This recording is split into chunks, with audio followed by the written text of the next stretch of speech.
ही प्राचीन ज्योतिष के एक विषय के ऊपर बात करूंगी, नाड़ी ज्योतिष के ऊपर। नाड़ी ज्योतिष क्या है, ये नाड़ी ज्योतिष, इसके ऊपर ही आज बात करूंगी। ज्योतिष एक विज्ञान है।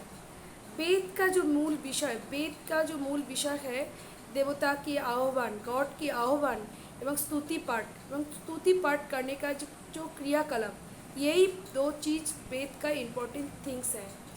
वेद का जो ईश्वर का आह्वान करना एवं स्तुति पाठ करने के लिए, पर्टिकुलर टाइम को देखने के लिए, समय को देखने के लिए, काल को, मुहूर्तों को गणना करने के लिए ज्योतिष का निर्माण हुआ था।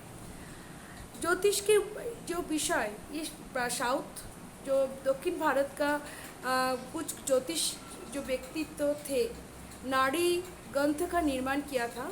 उसके वही नाड़ी ग्रंथ से ही मैं आज एक चीज़ को आप लोगों को सामने लेकर वीडियो बनाने की कोशिश किया हूँ। नाड़ी ज्योतिष बहुत ही एक साइंटिफिक ज्योतिष होता है। इसका प्रेडिक्शन 100% होता है, कभी भी विफल में नहीं जाता है। नाड़ी ज्योतिष के अंदर जीव एवं शरीर, ये चीज़ का उल्लेख किया है। जीव क्या है, शरीर क्या है, ये मैं बोलने की चेष्टा करूँगी।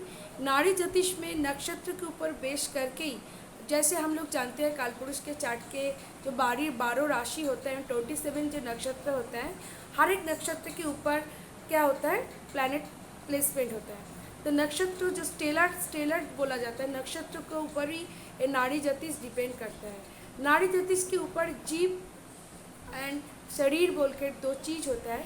जीव जो होता है, शरीर जो होता है, उसके ऊपर ही प्रेडिक्शन होता है।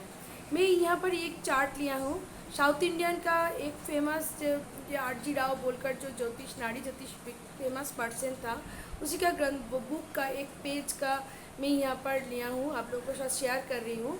इसीलिए जो लेफ़्ट साइड में साउथ इंडियन चार्ट एवं राइट साइड में नॉर्थ इंडियन चार्ट दोनों लेकर बोलने की चेष्टा कर रही हूँ। ये वार्गो लग्नों का चार्ट है।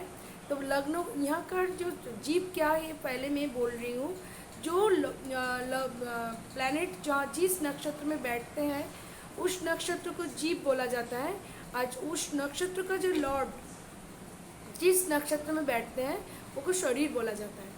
जैसे किसी का अगर लग्नो लॉर्ड, जैसे यहाँ पर सेकेंड लॉर्ड लिया हूँ, जैसे एक फेमस रिच पर्सन का चार्ट कैसे देखा जाता है वो भी दिखाने की चेष्टा किया हूँ।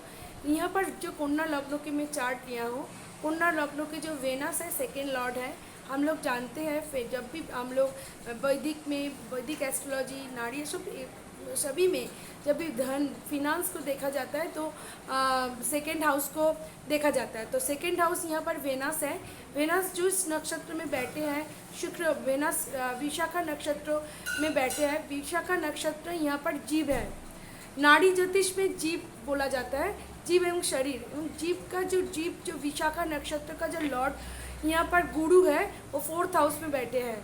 तो यहाँ पर जो इस चार्ट में जो मैं कन्या लग्न को चार्ट लिया हूँ, इसमें जो फिनांस देख रही हूँ, फिनांस का जो लॉर्ड होता है, सेकेंड लॉर्ड होता है, वेनस होता है।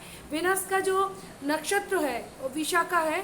और विशाखा नक्षत्र जो वेनस लॉर्ड प्लैनेट, कन्या लग्नों के लिए वेनस जो होता है सेकेंड लॉर्ड होता है, 9th लॉर्ड होता है, वो विशाखा नक्षत्र में बैठा है। विशाखा इस राशि लग्नों के लिए जीव है। वेनस अर्थात प्लैनेट जो जीव बोल रही हूँ, जीव एंड शरीर, जीव जो बोल रही हूँ, यहाँ पर जीव जो है वेनस का जो नक्षत्र है विशाखा है।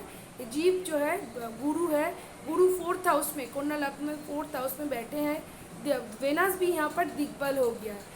रीज़न यहाँ पर एक नेटिव जो यहाँ पर दिखा रही हूँ, प्राचीन ग्रंथों का जो पेज है वहाँ पर लिख रहा है द नेटिव अब चार्ट इज़ रिच एंड इसका जो लॉर्ड सेकेंड लॉर्ड शुक्र, उसका जो कंसल्टेशन है विशाखा है, उस Lord is Guru and Guru is the Lord of the 4th house in this case and house शुक्र gate दिग्बल।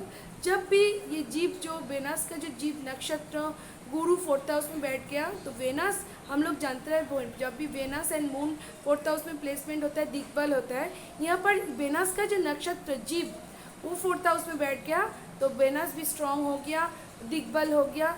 The factor is responsible for making the native rich, तो person getting rich person बन गया। तो इसीलिए नाड़ी ज्योतिष के प्रेरणा का नाड़ी ज्योतिष के आप लोगों को शेयर करने की कोशिश किया हूँ। अगर अच्छा लगे तो लाइक करना, शेयर करना। कोई भी क्वेश्चन अगर हो तो इनबॉक्स में डालना, मैं कोशिश करूँगी आंसर देने की, उस टॉपिक के ऊपर वीडियो बनाने के लिए चेष्टा करूँगी।